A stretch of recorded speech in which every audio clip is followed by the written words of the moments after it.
this very special edition of the KJ Masterclass Live, the show which ensures that you profit from your time spent here with experts, either through the industry insights, information, or simply learning from them. And today we have Rahul Sharma, author, organizational development expert, certified public speaker, facilitator, and coach. So many things here for you. Welcome to the show, Rahul.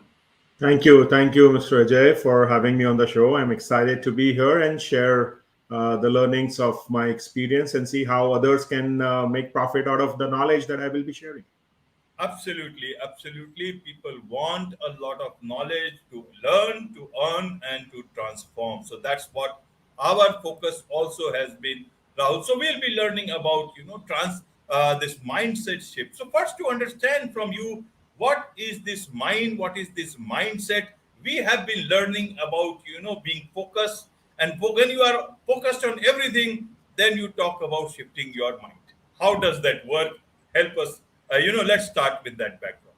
Sure, sure. So there is a common misunderstanding that we can focus on multiple things at one time.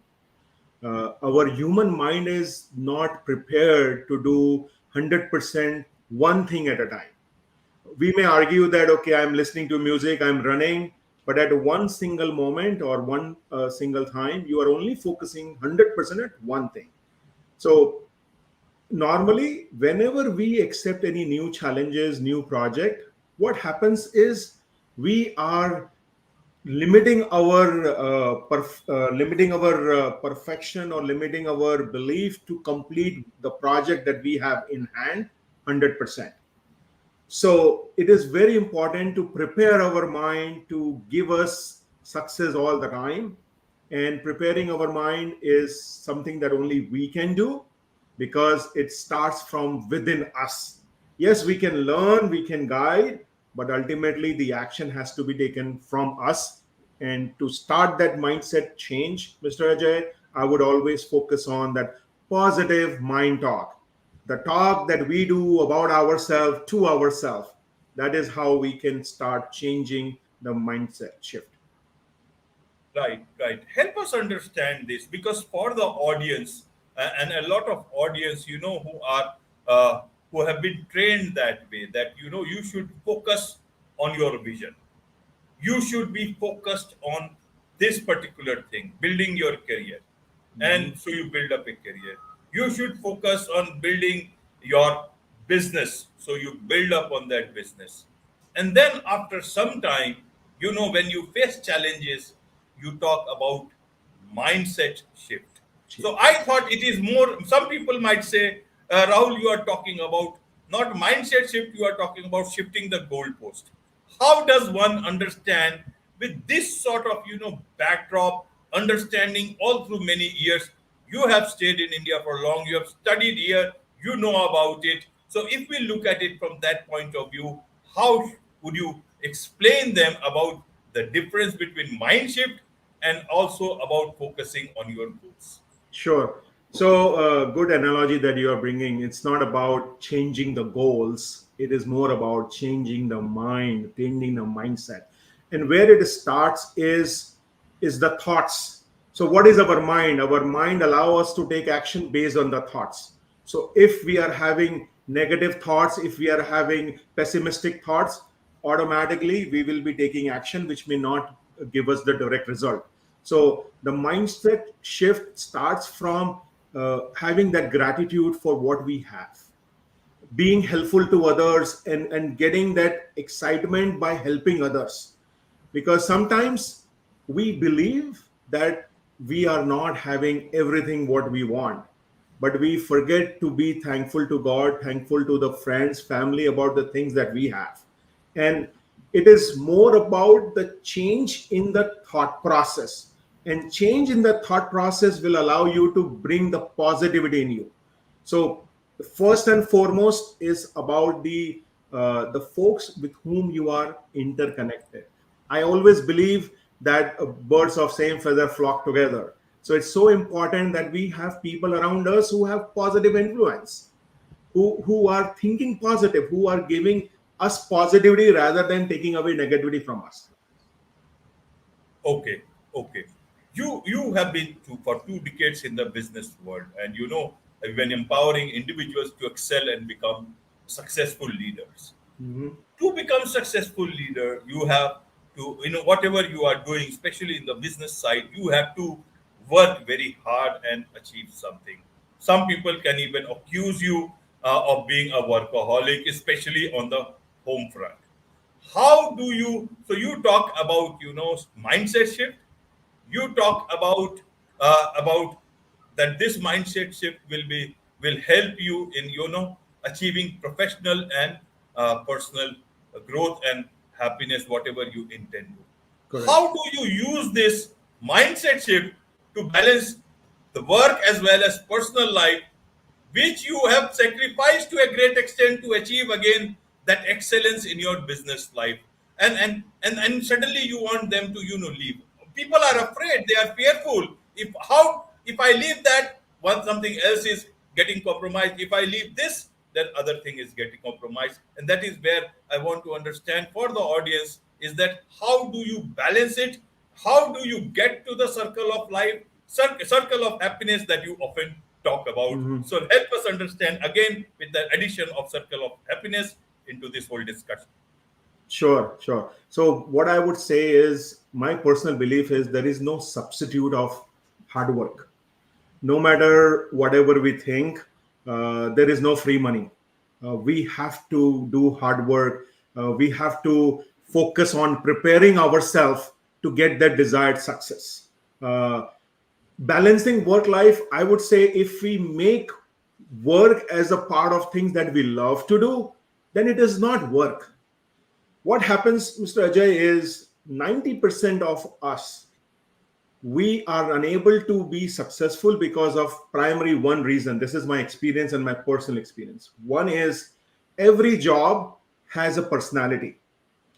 Every human being has a personality. Whenever there is a mismatch between the personality of an individual and personality of the job, that's where the struggle happens. The magic happens when the personality of the job and personality of the individual matches. That's where the magic happens. And that magic will happen when you love what you do. When you think that it is a work, then it will take a toll. So if you do what you love, that's where the magic will happen. And that's where that work life balance question in our mind will not exist. uh, Coming back to that circle of happiness, as I was sharing earlier about the mind talk, it's 90% of thoughts that we get today.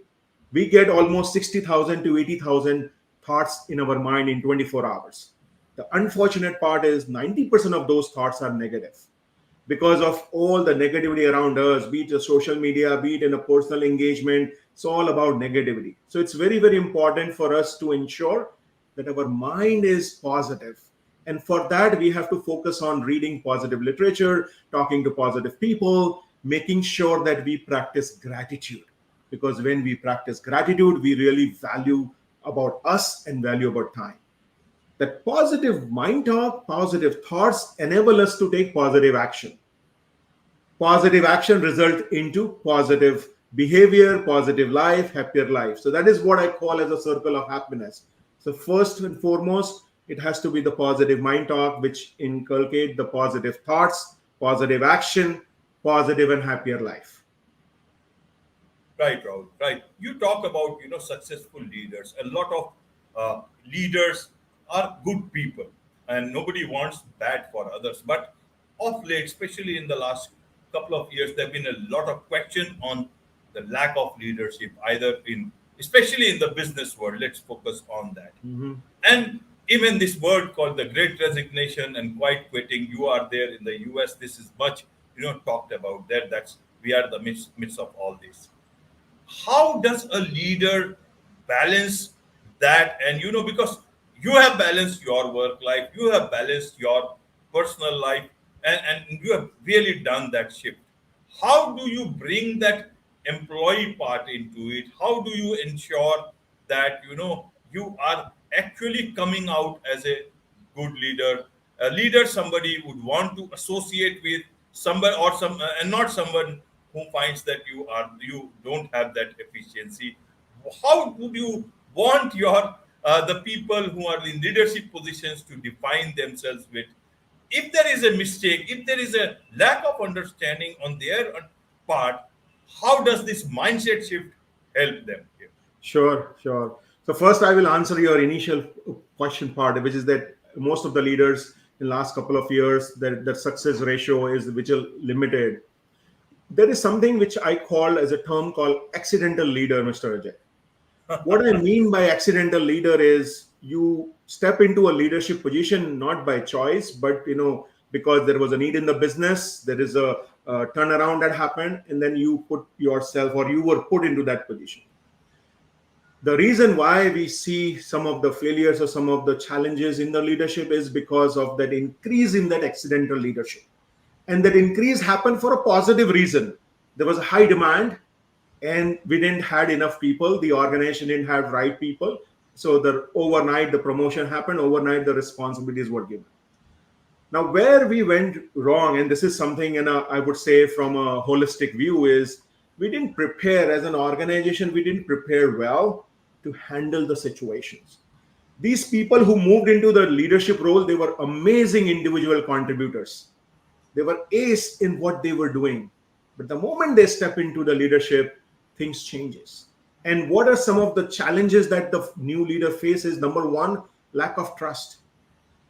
They are not able to build that trust within the team because they have not done it all. Yes, they have a full potential to do it, but they have not done it. So for leaders it is very important to build that trust in their team. And from a leadership perspective, the another thing in my experience, it's fairly easy to lead a team that you build by yourself, but it is difficult to lead a team that you inherit. So when you inherit, everyone is looking on to you, looking at what you are bringing on the table. So we as a leaders, we need to build trust we can build by showing our competence. Trust we can build by knowing beyond the name and the title of the person, because no matter whatever you say, it is all about people. The second thing I would talk about is the dynamics in the people management. Every individual has their own personality, as I said earlier. Everyone wants to be led differently. So as a leader, if I have a style and if I lead people with one style, there is a likelihood that it may not work because the people want me to lead differently. So I need to know their personalities. I need to know how they want the work to be achieved, how they want the work to be done.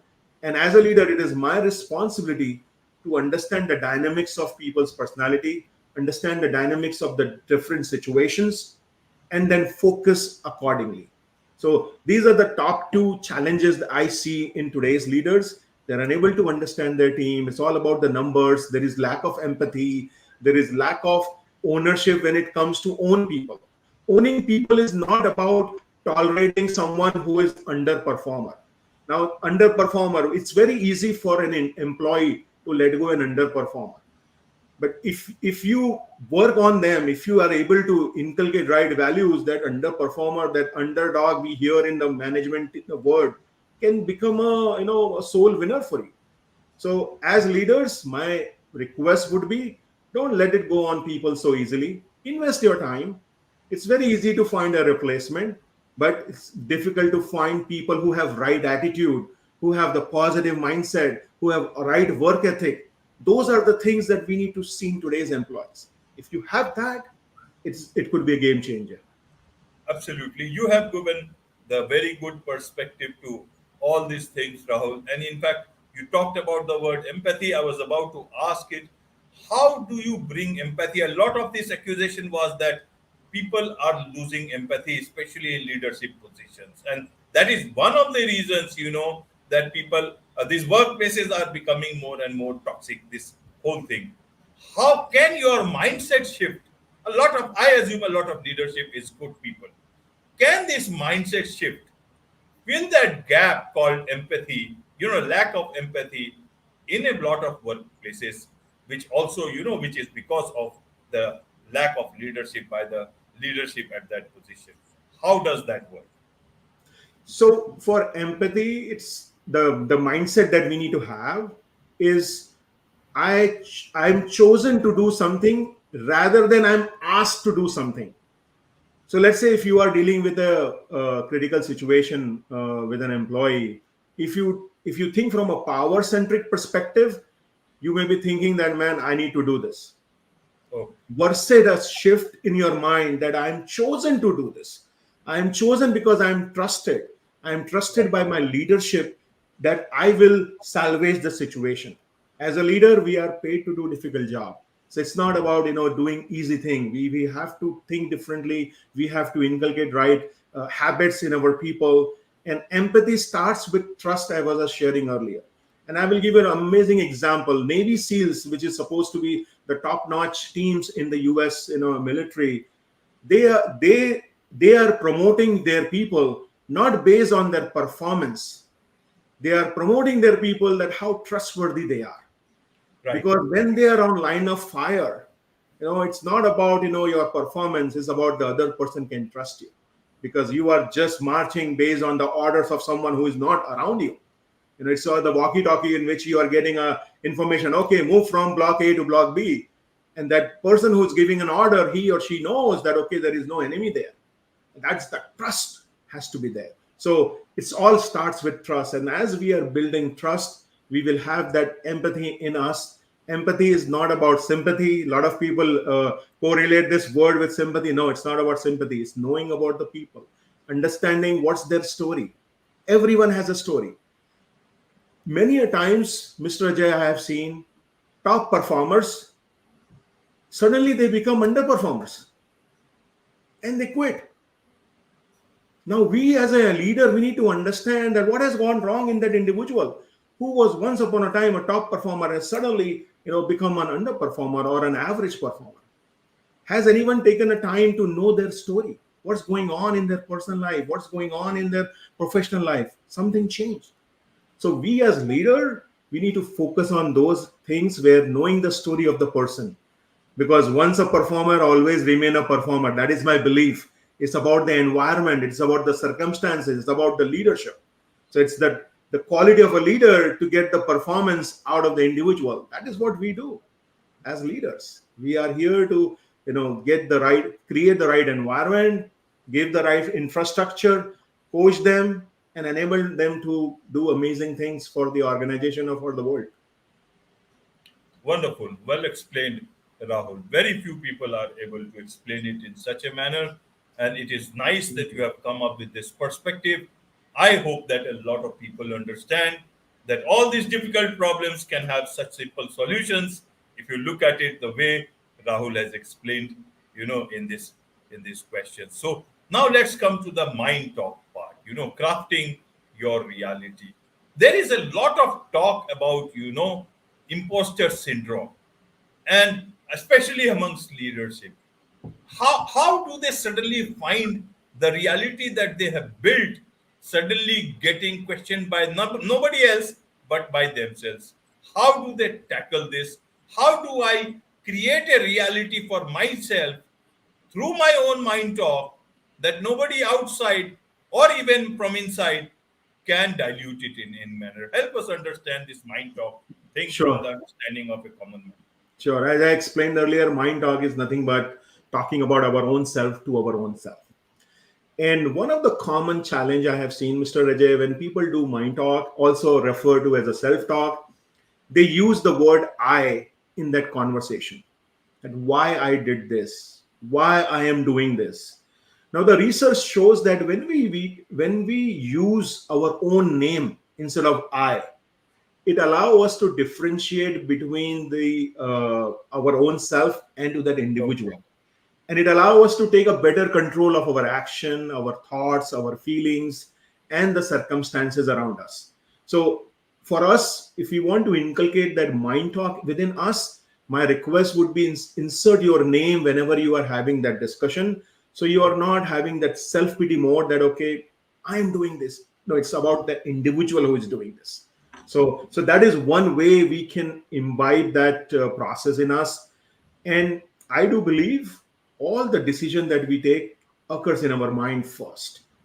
So if we can make our mind strong, if we can make that that power of mind talk work for us, then there is no way for us to convert our dreams into reality. But the unfortunate truth is there are world population, only 8% of the world population are able to convert that, their dreams into reality. So definitely it is not that easy. You have to work subconsciously to make it happen. It's a work in progress. Every day you have to move the needle, take one step at a time instead of taking that larger step. Absolutely, absolutely. You see, sir, there is so much to learn from you, Rahul. And this is just one conversation. There are lots of conversations that people have. They can also converse with you through your book, Habits for Miracles. So tell us about your book. Who is the book for? What can they learn? And you have written other books also. If you can tell about that, Right. so that people can learn from you, with you, beyond this show. Sure, sure. So the intention of this book is to for our student community or anyone who is getting stuck. And this book is all about my personal experience and when I got stuck in life, what I did and how I did. And the reason I have chosen the word miracle, because the word miracle means different to different person. And it is not about the supernatural power. It is the power that we have within us to get better on every stage, to take consistent action every time, and that creates miracle within us. So there are 8 habits. Miracles I've used as an acronym. There are 8 habits in the book, starting from mind talk to silence. And if we are able to imbibe few of these habits, we can have a trajectory that will allow us to convert our dreams into reality, design our life in our own terms. Wonderful, wonderful. So, how do people get hold of these books of yours, including Habits for Miracles, and also those who would like to, engage with you professionally? What's the best way for them to connect with you? So my book is available wherever books are sold, Amazon, Flipkart, and Barnes and Noble's, Apple's. And I would encourage people to either engage me through my social media, and I'm more than happy to provide guidance and support. My aim is to make a difference, make an impact, and have a positive outlook towards the things when they are uncertain. When we are not sure how things will happen, I could be that ray of hope or that ray of positivity to people in taking consistent action. Absolutely, absolutely. With this positive thoughts, it's a wrap on this very special edition of the KJ Masterclass Live. Thank you so much indeed for joining us. Thank you. Thank you, audience.